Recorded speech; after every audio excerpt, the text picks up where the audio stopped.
এই চোকারটাকে দেখুন, crown choker, দেখতে অসাধারণ লাগছে। মাত্র 40,000-এর প্রাইস এক দিদি নিয়ে নিয়েছে।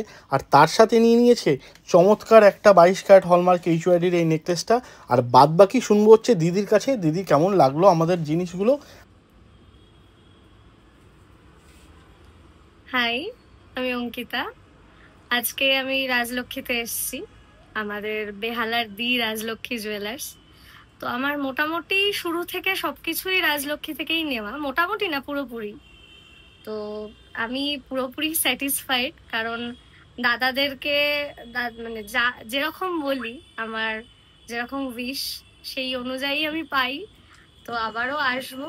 আর সকলকে এটাই বলার, যেন সবাই দাদাদেরকে সহযোগিতা করে, কেন দাদারা চেষ্টা করেন কাস্টমারদের মন মতন যেটা চাহিদাটা পূরণ করতে। আর এখন সোনা তো আকাশ ছোঁয়া, তো আমাদের এই সাধ্যের মধ্যে যতটুকু আর কি করা যায়, তো দাদারা চেষ্টা করে। আর এদের ডিজাইন নিয়ে তো মানে কিছু বলারই নেই। তো আমি আজকে গেলাম কিনে নিয়ে, এরপরে আবারও আসবো। আর আপনারাও আসবেন অবশ্যই। আর দাদাদের তো পাশে পাচ্ছেন। Thank you.